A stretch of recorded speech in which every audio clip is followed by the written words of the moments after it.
اور یہ ساری بحثیں، ساری تگودو اس وقت تک ہے جب تک فارمر نقصان سے نہیں نکل جاتا۔ برائلر فارمر ایسوسی ایشن کی نئی قیادت اپنے طور پہ بہت کوشش کر رہی ہے، بڑی دل جمی سے، بڑی ہمت سے، بڑی برداشت سے کام کر رہی ہے اور ریٹ کو بہتر کرنے کے لیے بھاری مرغی کو کٹوا رہی ہے۔ اس سلسلے میں انہیں بہت زیادہ تنقید کا سامنا ہے۔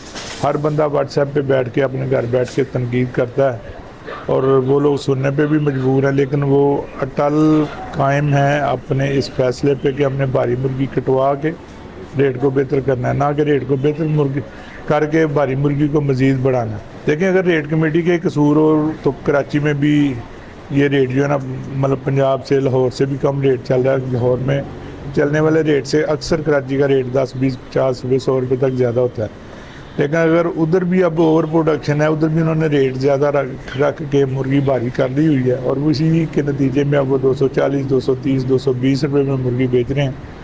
اگر برائلر فارمر ایسوسی ایشن ریٹ کو کم کر کے یہ مرغی نہ کٹواتی تو لاہور میں بھی شاید 220، 210 کی پوزیشن ہی ہوتی۔ یہ ایک حقیقت ہے، اس سے آنکھیں چرانا کسی بھی طرح مناسب نہیں ہے۔ اور اگر لوگ جو کہہ رہے ہیں کہ ریٹ کو 300 روپے رکھتے ہیں، 20-25 روپے لیس چلتی ہے تو چلتی رہے، لیکن فارمر کو 10-20 روپے کا ریلیف ملتا ہے۔ یہ ریلیف کچھ دنوں تک تو مل سکتا ہے، لیکن جب مرغی 4 کلو کی، 4.5 کلو کی عام ہو جائے گی، ہولڈنگ کی پوزیشن بھی ختم ہو جائے گی، تو پھر آپ لوگ کیا کریں گے؟ پھر کس ریٹ پہ بیچیں گے؟ پھر لیس کتنی چلے گی؟ تو اس بات پہ بھی تھوڑا غور کریں، اور میں برائلر فارمر ایسوسی ایشن کو بھی آج یہی مشورہ دوں گا کہ وہ شدت پسندی کے ساتھ نہیں، اعتدال پسندی کے ساتھ کام کریں اور اس معاملے کو بہتر سے بہتر کرنے کی کوشش کریں۔ پنجاب پولٹری ایسوسی ایشن ہر وقت ان کے ساتھ کھڑی ہے اور فارمرز کی، انڈسٹری کی، ٹریڈرز کی بہتری کے لیے ان سے 2 قدم ہمیشہ آگے رہے گی۔ آج کی پوزیشن جو میں نے آپ کو بتائی ہے کہ کافی بہتر ہے، اس کی وجہ یہی ہے کہ سائیڈوں پہ، جہاں پہ لاہور میں چاروں طرف سے بھاری مرغی آ رہی تھی، 2 طرف سے بھاری مرغی آنا ختم ہو گئی ہے۔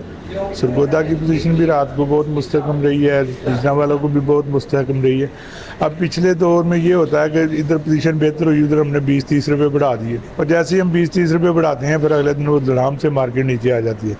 اس لیے آج 5 روپے کا اضافہ کیا گیا، شام کو بھی شاید 5 کا اضافہ ہو یا نہ ہو، یہ کوئی مطلب مستند بات نہیں ہے۔ تو مقصد یہی ہے کہ یہ بھاری مرغی ختم ہونی چاہیے۔ ایک دفعہ بھاری مرغی ختم ہوگی تو ڈیمانڈ کے مطابق اس کا ریٹ بڑھے گا، اس کی سپلائی کے مطابق اس کا ریٹ بڑھے گا، نہ کہ آرٹیفیشل طور پہ اس کو وقتی طور پہ ریٹ بڑھا کے مارکیٹ کو خراب کر دیا جائے گا۔ یہ ایک بہترین فیصلہ ہے، بہترین حکمت عملی ہے، جس پہ شاید چند دن مزید انتظار کرنا پڑے، لیکن بہرحال اس سے بہتری ہوگی، ہو کر رہے گی۔ اور میں برائلر فارمر ایسوسی ایشن کی قیادت کو اپریشیٹ کرتا ہوں کہ وہ ابھی تک وہ اپنے ارادے پہ، اپنے پوری ہمت اور ولولے کے ساتھ کام کر رہے ہیں، مستحکم ہے۔ اللہ تعالیٰ ان کی استقامت قائم رکھے۔ چوزے کی پوزیشن آج پھر نئے سرے سے جو ہے نا وہ دیکھنے میں آئے گی۔ چوزے کی کوئی خاص پوزیشن نہیں ہے، ابھی 4-5 بجے تک جا کے پتہ لگے گا کہ چوزہ لوگ لے رہے ہیں یا نہیں لے رہے، لیکن ابھی تک اس وقت جب ہم ریکارڈنگ کر رہے ہیں 1 بجے تک چوزہ جو ہے نا وہ بکنے کی اطلاعات نہیں ہے۔ ابھی سب لوگ چپ ہیں، کوئی بندہ آواز نہیں دے رہا، تو شام کو یہ پتہ لگے گا اور پھر کل اس پہ دوبارہ بات ہوگی کہ چوزے کی کیا پوزیشن ہے۔ لیکن بہرحال یہ چوزہ میرا خیال ہے کہ یہ پلیس کرنا بنتا ہے 10 پر، کیونکہ کاروبار سے باہر تو نہیں رہا جانا۔ تو جو لوگ سیانے ہوتے ہیں وہ اپنی کیلکولیشنز کرتے ہیں، اس کے مطابق کام کرتے ہیں اور پھر مار بھی کھاتے ہیں، لیکن پھر دوبارہ کیلکولیشن کرتے ہیں، پھر اسی کے مطابق کام کرتے ہیں۔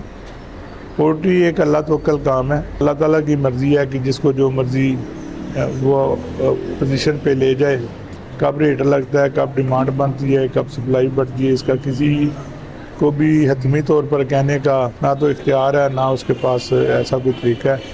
تو یہ بالکل آپ جس نے کرنا ہے کاروبار، دیکھیں اب کاروبار جس نے کرنا ہے اس کے پاس استطاعت بھی ہونی چاہیے۔ ہم یہ تو نہیں کہتے کہ آپ کے پاس پیسے کم ہو گئے ہیں آپ ادھار لے کے کام کریں، آپ کے پاس پیسے کم ہو گئے ہیں آپ زیور لے کے کام کریں۔ ہاں، جس کے پاس استطاعت ہے اس کو اس کاروبار میں موجود رہنا ہوگا۔ اس کاروبار سے ہونے والے نقصانات اسی کاروبار سے ہی پورے ہونے ہیں۔ تو میرا خیال ہے کہ جیسے تیسے کر کے، کیونکہ ہر عروج کو زوال ہے اور ہر زوال کو عروج ہے، اللہ تعالیٰ ہماری انڈسٹری کو پھر عروج کی طرف لے کے جائے، اللہ تعالیٰ سب کی مشکلات دور فرمائے، سب کے لیے آسانیاں پیدا فرمائے، اور اپنے مالوں کو اپنی مرضی کے مطابق اپنی سمجھ بوجھ اور فہم کے مطابق سیل کرنے اور پرچیز کرنے کی توفیق دے۔ نظام کو بہتر کرنے کے لیے ہر بندے کو کوشش کرنی چاہیے۔ اللہ تعالی ہم سب کا حامی و ناصر ہو۔ کل انشاءاللہ پھر آپ سے ملاقات کریں گے۔ کل تک کے لیے اجازت دیں۔ اللہ حافظ۔ پاکستان ہمیشہ زندہ باد۔